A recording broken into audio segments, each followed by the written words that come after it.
अगर किसी इंसान को सुबह सुबह कोई ऐसा अखबार मिल जाए जिसमें कल की खबरें छपी हों, तो कैसा लगेगा? मतलब जो घटना अभी तक घटी ही नहीं है, उसका वर्णन बिल्कुल ऐसे किया गया हो जैसे वो इतिहास का कोई पन्ना हो।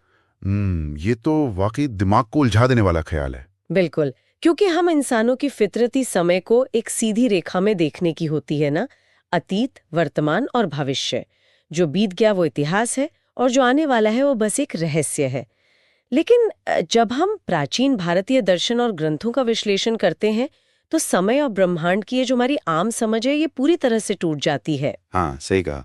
तो आज की इस ज्ञान यात्रा में हम ठीक इसी उलझन को सुलझाने वाले हैं। हमारे सामने कल की पुराण का एक बेहद रहस्यमयी अंश है और साथ ही शिव पुराण के कुछ बहुत ही गहरे दार्शनिक खंड हैं। और इन पन्नों में समय, ब्रह्मांड की उत्पत्ति और मतलब इंसान के मनोविज्ञान को जिस तरह से डिकोड किया गया है, वो सच में आज के आधुनिक विज्ञान को भी सोचने पर मजबूर कर देता है। बिल्कुल। और देखिए, जब मैंने पहली बार इन विवरणों को गहराई से पढ़ा था ना, तो मैं यही सोच रहा था कि हम इन ग्रंथों को केवल धार्मिक कथाओं की तरह देखकर कितनी बड़ी गलती करते हैं। ये तो है। अगर हम इन प्रतीकों के पीछे छुपे असली अर्थ को देखें, तो ये मानवीय चेतना और ब्रह्मांडीय भौतिकी, जिसे हम कॉस्मिक फिजिक्स कहते हैं, उसका एक बहुत ही एडवांस्ड मॉडल हमारे सामने रखते हैं। ये असल में हमारी सोच की जो सीमाएं हैं, उनको सीधे तौर पर चुनौती देते हैं। हाँ, और सीमाओं को चुनौती देने की बात है तो कल्कि पुराण के उस हिस्से से शुरू करते हैं जिसे मुझे सच में सबसे ज्यादा चौंका दिया। मतलब देखिए, जब भी कोई भविष्यवाणी की जाती है तो हमेशा भविष्यकाल यानी फ्यूचर टेंस का इस्तेमाल होता है, जैसे कलयुग का अंत होगा या कल की अवतार आएगा। सामान्य तो यही है। लेकिन इस ग्रंथ के पन्नों में व्याकरण का एक ऐसा खेल है जो सच में समझ से परे है। आप उसी पंक्ति की बात कर रही हैं ना, जहां अवतार के प्रकट होने के स्थान और समय का जिक्र है? हाँ, बिल्कुल। सटीक तौर पर ग्रंथ में लिखा है, भगवान कल्कि का अवतार संबल ग्राम में हुआ। होगा की जगह हुआ, मतलब पास्ट टेंस।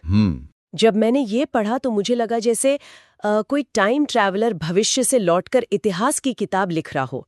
मतलब भविष्य की किसी घटना को ऐसे कैसे लिखा जा सकता है जैसे वो पहले ही बीत चुकी हो। देखिए, पहली नजर में ये व्याकरण की एक अजीब सी भूल या विसंगति लग सकती है, लेकिन असल में यहीं से इन ग्रंथों का सबसे गहरा दर्शन शुरू होता है। ये सिर्फ लिखने का कोई काव्यात्मक तरीका नहीं है। अच्छा, तो फिर ये क्या है? ये समय की प्रकृति को लेकर एक बहुत बड़ा बयान है। मतलब हम इंसान समय को एक तीर की तरह देखते हैं जो धनुष से निकल चुका है और बस आगे ही बढ़ रहा है, जिसे लीनियर टाइम कहते हैं। बिल्कुल, एक सीधी रेखा। हाँ, लेकिन इस दर्शन के अनुसार ब्रह्मांडीय समय एक सीधी रेखा नहीं है, बल्कि एक चक्र है, एक पहिया है। पहिए का जो हिस्सा अभी ऊपर है वो नीचे जाएगा और फिर घूमकर वापस ऊपर आएगा। अरे, तो मतलब इस अनंत लूप में जो घटना भविष्य में होने वाली है, बिल्कुल, वो पिछले चक्रों में अनगिनत बार पहले ही घटित हो चुकी है। बिल्कुल सही पकड़ा आपने। ब्रह्मांडीय स्तर पर या कॉस्मिक स्केल पर जो हमारा भविष्य है, वो असल में पहले ही हो चुका है।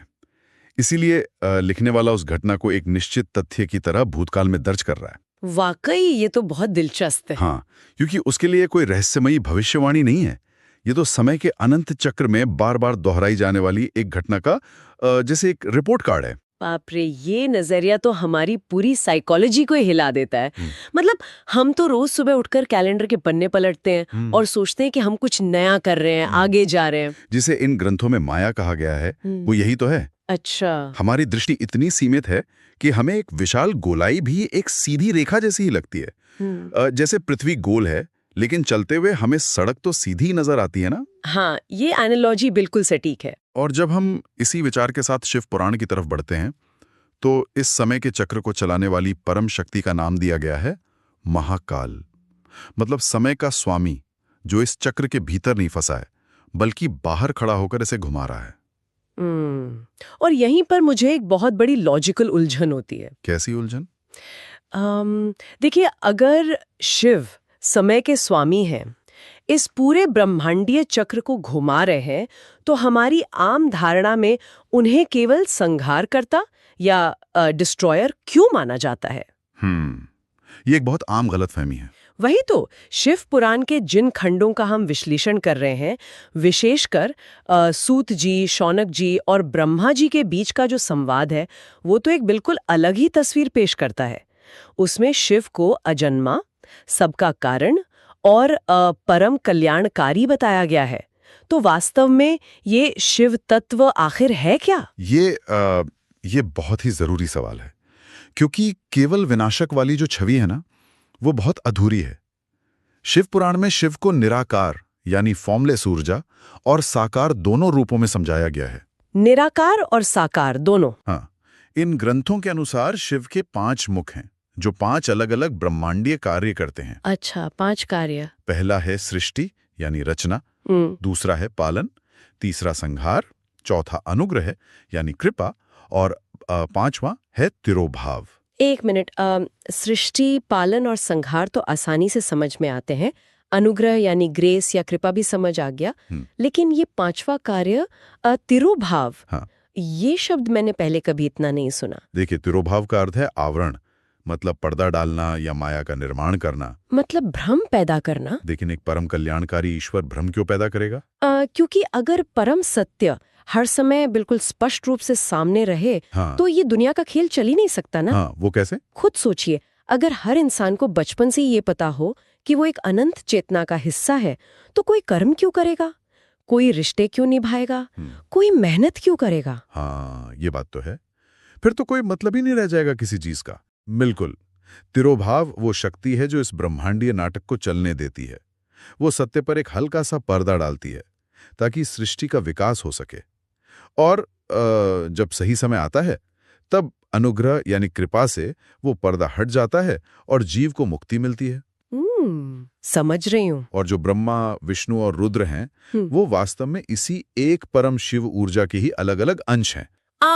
इसे अगर मैं आज की भाषा में समझने की कोशिश करूं, तो अगर ब्रह्मा जी कंप्यूटर का हार्डवेयर बना रहे हैं और विष्णु जी उसका ऑपरेटिंग सिस्टम चला रहे हैं, तो शिव वो इलेक्ट्रिसिटी या बिजली है जिसके बिना वो मशीन ऑन ही नहीं हो सकती। सही कह रही हूँ? अरे, बहुत बेहतरीन एनालॉजी दी आपने। बिल्कुल ऐसा ही है। बिना बिजली के कोई प्रोग्राम रन ही नहीं कर सकता। और शिव पुराण इसी बात को गुणों के आधार पर बहुत ही वैज्ञानिक तरीके से समझाता है। वो कैसे? देखिए, ब्रह्मा जी सृष्टि करते हैं, इसलिए उनमें रजोगुण है, मतलब एक्शन या गति। विष्णु जी पालन करते हैं, तो वो बाहर से सत्वगुणी हैं, यानी बैलेंस रखते हैं, लेकिन भीतर से वो तमोगुणी हैं, ताकि दुनिया में एक स्थिरता बनी रहे। अच्छा। और रुद्र जो विनाश करते हैं, वो बाहर से तमोगुणी हैं, लेकिन भीतर से सत्वगुणी हैं। लेकिन जो परम शिव हैं, वो इन तीनों गुणों से परे हैं, गुणातीत। वाकई। और शिव की एक खूबी जो मुझे सबसे ज्यादा आकर्षित करती है ना, वो है तमोगुण को स्वीकार करना। मतलब बाकी दर्शनों में तमोगुण यानी अंधकार, अज्ञान या जड़ता को हमेशा नकारने या खत्म करने की बात होती है, लेकिन शिव उसे स्वीकार करते हैं, बिल्कुल वैसे ही जैसे जहर को पी लेना। हाँ बिल्कुल, क्योंकि शिव का काम तमोगुण को सिर्फ नष्ट करना नहीं है, बल्कि उसका परिष्कार करके उसे सत्व में बदल देना है। मतलब समाज जिसे कूड़ा समझकर फेंक देता है, शिव उसे रिसाइकिल करके वापस एक शुद्ध ऊर्जा में बदल देते हैं। लेकिन यहाँ पर एक बात है, अगर शिव इतने ही कल्याणकारी हैं, तो दक्ष प्रजापति के यज्ञ वाले प्रसंग में क्या होता है? दक्ष यज्ञ। हाँ, मैं इस हिस्से पे थोड़ा सवाल उठाना चाहूंगी, क्योंकि ये पूरी कहानी ना एक विशाल कॉस्मिक फैमिली ड्रामा की तरह लगती है मुझे। बिल्कुल, ऊपरी तौर पे तो ऐसा ही लगता है ना? मतलब दक्ष प्रजापति ने एक बहुत बड़ा यज्ञ किया, सारे देवी देवताओं ब्रह्मा विष्णु सबको बुलाया, लेकिन अपनी ही बेटी सती और शिव को नहीं बुलाया। सती वहां जाती हैं, अपमानित होती हैं और योगाग्नि में भस्म हो जाती हैं। यहाँ तक तो बात फिर भी समझ आती है। हाँ। लेकिन इसके बाद शिव क्रोधित होकर वीरभद्र को भेजते हैं, पूरा यज्ञ तहस नहस कर देते हैं और दक्ष का सिर काट देते हैं। एक कल्याणकारी शक्ति इतनी हिंसक कैसे हो सकती है? एक बहुत ही स्वाभाविक और मैं कहूँगा गहरा सवाल है। अगर हम इसे सिर्फ एक पारिवारिक झगड़े की तरह पढ़ेंगे तो ये हिंसक ही लगेगा, लेकिन हमें इसे डिकोड करना होगा। तो इसके पीछे का असली प्रतीक क्या है? देखिए, दक्ष प्रजापति कोई आम इंसान नहीं थे। वे प्रजापति थे, यानी व्यवस्था, कर्मकांड, नियम और सांसारिक ज्ञान के प्रतीक। मतलब अगर आज के संदर्भ में देखें तो दक्ष उस मॉडर्न सीईओ या उस अहंकारी बुद्धिजीवी की तरह है जिसे लगता है कि केवल उसकी एक्सेल शीट और लॉजिक से दुनिया चलती है और वो चेतना नाम की चीज को बिल्कुल इग्नोर कर देता है। एग्जैक्टली आपने बिल्कुल सही पकड़ा। दक्ष का अहंकार इतना बड़ा हो गया था कि उन्होंने सृष्टि के मूल यानी शिव, जो विशुद्ध चेतना है, उसी को नकार दिया। उन्हें लगा कि ब्रह्मा और विष्णु आ गए हैं, मतलब हार्डवेयर और सॉफ्टवेयर काम कर रहा है, तो यज्ञ रूपी प्रोजेक्ट पूरा हो जाएगा। लेकिन सती, जो प्रकृति का प्रतीक है, वो बिना शिव के यानी बिना चेतना के कैसे रह सकती हैं? ओहो, अब समझ आया। हाँ, इसलिए सती का योगाग्नि में भस्म होना अप्रकृति का चेतना के बिना जीवित न रह पाने का प्रतीक है। और फिर वीरभद्र का वो दक्ष का सिर काटना, वो क्या था? वीरभद्र कोई भारी हत्यारा नहीं है, वो शिव का वो उग्र रूप है जो झूठे अहंकार को काटता है। अच्छा, शिव ने दक्ष का संहार नहीं किया था, बल्कि दक्ष के अहंकार का संहार किया था। जब आपके पास बहुत सारा तकनीकी ज्ञान हो लेकिन विनम्रता बिल्कुल ना हो, तो उस ज्ञान के अहंकार वाले सिर को काटना ही पड़ता है। और ध्यान दीजिए, कहानी वहां खत्म नहीं होती। हाँ, शिव बाद में दक्ष को बकरे का सिर लगाकर जीवित कर देते हैं और उनका यज्ञ पूरा करवाते हैं। बिल्कुल, और यही तो वो अनुग्रह या ग्रेस है जिसकी हमने थोड़ी देर पहले बात की थी। बकरे का सिर? बकरे का सिर एक बहुत ही विनम्र और सरल बुद्धि का प्रतीक है। पुराना अहंकारी मस्तिष्क नष्ट हो गया और एक नई विनम्र सोच ने जन्म लिया। शिव का वो जो क्रोध था ना, वो भी अंततः जीव के कल्याण के लिए ही था। मतलब वो अहंकार मिटाते हैं, अस्तित्व नहीं। बिल्कुल, और सती का वही रूप बाद में पार्वती के रूप में जन्म लेता है, जो फिर से शिव से मिलती हैं। ये विनाश के बाद पुनर्जन्म का एक सतत चक्र है। विनाश और पुनर्जन्म का ये चक्र हमें सीधे एक ऐसे विषय पर ले आता है जिससे हर इंसान अंदर ही अंदर डरता है, मृत्यु। जीवन का सबसे बड़ा सच। शिव पुराण में सनत कुमार और शिव पार्वती के बीच एक बहुत ही अद्भुत संवाद है, जहां मृत्यु के संकेतों की एक पूरी की पूरी मतलब चेकलिस्ट दी गई है।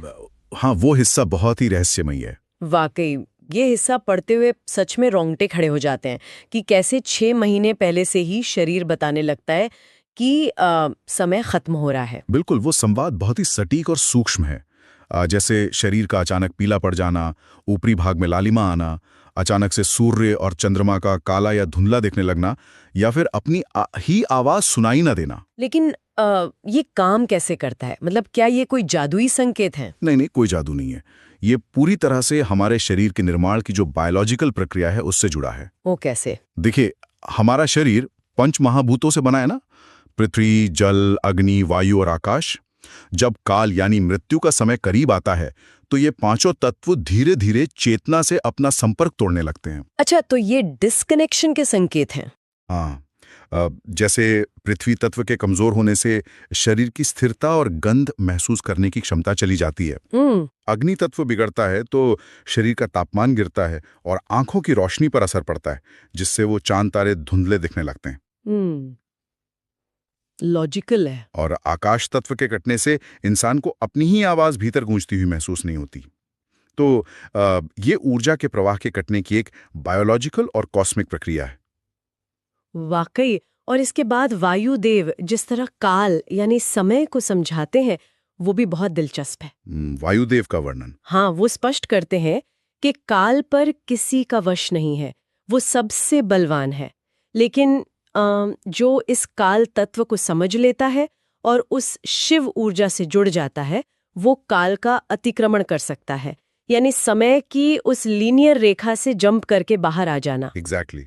और मजे की बात देखिए, जहां ये ग्रंथ व्यक्तिगत मृत्यु की बात करते हैं माइक्रो लेवल पर, वहीं ये ब्रह्मांड की उत्पत्ति और मृत्यु को भी समझाते हैं मैक्रो लेवल पर। हाँ, दोनों जुड़े हुए हैं। क्योंकि जो इंसान के भीतर हो रहा है वही ब्रह्मांड में भी होता है। ब्रह्मा जी द्वारा सृष्टि की रचना का जो विवरण इसमें है ना, वो विज्ञान की बिग बैंग थ्योरी के इतने करीब है कि पढ़कर हैरानी होती है। बिल्कुल। विवरण कहता है कि सबसे पहले एक अथाह जल की उत्पत्ति हुई, उसे नरक कहा गया। नर यानी जल और उसमें रहने वाले नारायण। और फिर उस शून्य जल में एक हिरण्यगर्भ यानी एक स्वर्ण अंडा प्रकट हुआ। हाँ, ये जो हिरण्यगर्भ है ना, ये एक अत्यधिक ऊर्जावान घनीभूत बिंदु, जिसे मॉडर्न साइंस में सिंगुलैरिटी कहते हैं, उसका बिल्कुल सटीक वर्णन है। अच्छा। एक ऐसा स्वर्ण बिंदु जिसके भीतर पूरी सृष्टि समाई हुई थी। फिर उस ऊर्जा के बिंदु में हलचल होती है और ब्रह्मा जी उस अंडे के 2 भाग करते हैं। एक भाग से आकाश बनता है और दूसरे से पृथ्वी। तो ये एक तरह से उस धमाके का वर्णन है। बिल्कुल, ये एक धमाके के साथ ब्रह्मांड के फैलने का, एक्सपेंशन ऑफ यूनिवर्स का बहुत ही काव्यात्मक और प्रतीकात्मक वर्णन है। ये सब बहुत ही विशाल और अमूर्त लगता है। मतलब ब्रह्मांड का फैलना, हिरण्यगर्भ, गुणातीत, शिव, समय का वो चक्र। हाँ, आम इंसान के लिए इसे बजाना मुश्किल हो सकता है। वही मैं सोच रही थी कि एक आम इंसान अपनी रोजमर्रा की जिंदगी में इन इतनी विशाल कॉस्मिक शक्तियों से कैसे रिलेट करे। मेरी समझ से यहीं पर शायद ज्योतिर्लिंगों का कंसेप्ट आता है। बिल्कुल सही। लेकिन मुझे इसमें हमेशा एक विरोधाभास लगा है। कैसा विरोधाभास? मतलब एक तरफ तो आप कह रहे हैं कि शिव एक निराकार सर्वव्यापी ऊर्जाएं हैं, और दूसरी तरफ आप उन्हें पृथ्वी पर पत्थरों या प्रकाश के स्तंभों में यानी ज्योतिर्लिंगों में सीमित कर रहे हैं। ये क्यों? देखिए, ये कोई विरोधाभास नहीं है, बल्कि ये करुणा है। करुणा? हाँ, उस निराकार ऊर्जा से सीधे जुड़ना एक आम इंसान के लिए बहुत मुश्किल है। हमारा मन हर वक्त भौतिक चीजों में ही उलझा रहता है ना। तो ज्योतिर्लिंग वास्तव में उस अनंत निराकार चेतना के पृथ्वी पर स्थित एक्सेस पॉइंट्स या ऊर्जा केंद्र हैं। मतलब एक माध्यम। हाँ, जैसे मान लीजिए एक बहुत बड़े पावर ग्रिड की बिजली पूरे शहर में दौड़ रही है, लेकिन आप अपना फोन हर जगह दीवार पर रगड़ कर चार्ज नहीं कर सकते ना। हाँ, बिल्कुल नहीं। आपको अपना फोन चार्ज करने के लिए एक प्लग पॉइंट ही खोजना पड़ता है। अरे वाह, ये पावर प्लग वाली एनालॉजी बहुत सटीक है। तो ज्योतिर्लिंग असल में उस कॉस्मिक ग्रिड के प्लग पॉइंट्स हैं। बिल्कुल। शिव पुराण में जो अवंतिका नगरी यानी आज के उज्जैन के महाकालेश्वर की कथा है, वो इसी सुलभता को दिखाती है। हाँ, वो बहुत सुंदर कथा है। वहाँ एक वेद पाठी ब्राह्मण थे जो अपनी साधना में बिल्कुल लीन रहते थे। जब रत्नमाला पर्वत के दूषण नामक राक्षस ने उन पर हमला किया और उन्हें लगा कि अब विनाश निश्चित है, तब वो अनंत ऊर्जा अपने भक्त की पुकार पर एक भौतिक रूप में प्रकट हुई। शिव ने महाकाल रूप में उस राक्षस का वध किया और आम लोगों के कल्याण के लिए उसी स्थान पर एक ऊर्जा बिंदु के रूप में स्थापित हो गए। वाकई।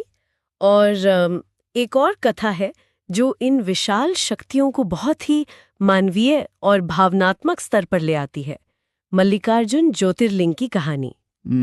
कार्तिकेय वाली कथा। हाँ, स्वामी कार्तिकेय जब अपने माता पिता यानी शिव पार्वती से रूठकर क्रौंच पर्वत पर चले गए, तो शिव और पार्वती उन्हें मनाने वहां गए। ये सुनकर लगता है कि ब्रह्मांड का नियंत्रण करने वाली इतनी बड़ी ऊर्जा भी एक माता पिता के रूप में कितनी सहज हो सकती है। बिल्कुल, और ये कथा जानबूझकर रखी गई है ताकि आम इंसान ये समझ सके कि वो परम शक्ति केवल डराने वाली या दूर किसी आसमान में बैठी कोई सत्ता नहीं है। वो प्रेम और वात्सल्य का भी स्रोत है। जहां शिव और पार्वती कार्तिकेय को मनाने पहुंचे थे, वहीं ये मल्लिकार्जुन ज्योतिर्लिंग प्रकट हुआ। और शायद यही कारण है कि शिव तक पहुंचने के लिए किसी को पहले से ही बहुत पवित्र या ज्ञानी होने की जरूरत नहीं है। बिल्कुल नहीं। ग्रंथों में चंचुला और बिंदुगक जैसे पापियों की कथाएं इसका सबसे बड़ा प्रमाण है। ये दोनों अपने जीवन में पूरी तरह से भटक चुके थे, लेकिन केवल इस ज्ञान के श्रवण और आंतरिक संकल्प से वे अपनी पिशाच योनि, मतलब एक गिरी हुई मानसिक और आध्यात्मिक अवस्था, उससे मुक्त हो गए। हाँ, शिव पुराण का सबसे बड़ा संदेश ही यही है। शिव तत्व किसी बाहरी कर्मकांड या किसी विशेष योग्यता का मोहताज नहीं है। ये पूरी तरह से आंतरिक रूपांतरण, इंटरनल ट्रांसफॉर्मेशन का विज्ञान है। व्यक्ति चाहे कितने भी गहरे तमोगुण या अंधकार में क्यों ना गिरा हो, ज्ञान की बस एक किरण और सच्ची लगन उसे वापस सत्व में बदल सकती है। शिव सबके हैं, देवताओं के, राक्षसों के, ज्ञानियों के और अज्ञानियों के भी। वाकई। तो आज के इस विश्लेषण ने सोचने के कई नए दरवाजे खोल दिए हैं। हमने शुरुआत की थी कल्कि पुराण के उस विचलित करने वाले पास्ट टेंस से, जो समय को एक चक्र साबित करता है। फिर हमने समझा कि शिव केवल एक संहारक नहीं है, बल्कि सृष्टि को माया के पर्दे यानी तिरोभाव से चलाने वाली मूल बिजली है। हमने ये भी देखा कि कैसे दक्ष के यज्ञ में सिर काटना कोई हिंसा नहीं थी, बल्कि अंधी बौद्धिक अकड़ और अहंकार का इलाज था। बिल्कुल सही। मृत्यु के बायोलॉजिकल संकेतों से लेकर हिरण्यगर्भ के विस्फोट और फिर ज्योतिर्लिंगों के माध्यम से उस कॉस्मिक ऊर्जा के पृथ्वी पर प्लग पॉइंट्स तक, ये एक बहुत ही शानदार सफर रहा। और सबसे खूबसूरत बात यह है कि हजारों साल पहले लिखे गए ये प्रतीक आज की मॉडर्न क्वांटम फिजिक्स और साइकोलॉजी के पैमानों पर भी एकदम खरे उतरते हैं। जरूरत बस इन्हें सही नजरिए से डिकोड करने की है। बिल्कुल। और इस पूरी चर्चा को समेटते हुए मैं उस विचार पर वापस जाना चाहूंगी जहां से हमने शुरुआत की थी। कल्कि पुराण का वो वाक्य कि कल्कि अवतार होगा नहीं बल्कि हुआ है, और शिव का महाकाल रूप जो इस पूरे समय के चक्र को बाहर से देख रहा है। इन दोनों बातों को एक साथ रखकर जरा सोचने वाली बात है। क्या ये इस बात की ओर इशारा करता है कि जिस समय को हम लगातार आगे बढ़ता हुआ महसूस कर रहे हैं, जिसे हम अपनी मेहनत और फैसलों से रचने का दावा करते हैं, वो वास्तव में पहले से ही रिकॉर्ड की गई एक विशाल ब्रह्मांडीय फिल्म का हिस्सा है? ये ख्याल ही कितना गहरा है। बिल्कुल। एक ऐसी फिल्म जिसे हम इंसान बस पहली बार देख रहे हैं, लेकिन महाकाल की नज़र में उसका प्रीमियर अनगिनत बार हो चुका है। क्या हमारी पूरी सभ्यता, हमारे सारे संघर्ष एक विशाल समय चक्र में केवल एक याद भर है जो पहले ही घटित हो चुकी है? ये सच में किसी को भी सोचने पे मजबूर कर सकता है। हाँ, तो इसी एक गहरे ब्रह्मांडीय विचार के साथ हम आज की ज्ञान यात्रा को यहीं विराम देते हैं। अगली बार जब कोई भी समय देखने के लिए घड़ी की तरफ देखे, तो बस ये याद रहे कि जो सुई आगे जा रही है वो लौटकर वापस वहीं आने वाली है। इस चर्चा में शामिल होने और इन रहस्यों को सुलझाने के लिए आपका बहुत बहुत धन्यवाद। मुझे भी बहुत मजा आया। धन्यवाद।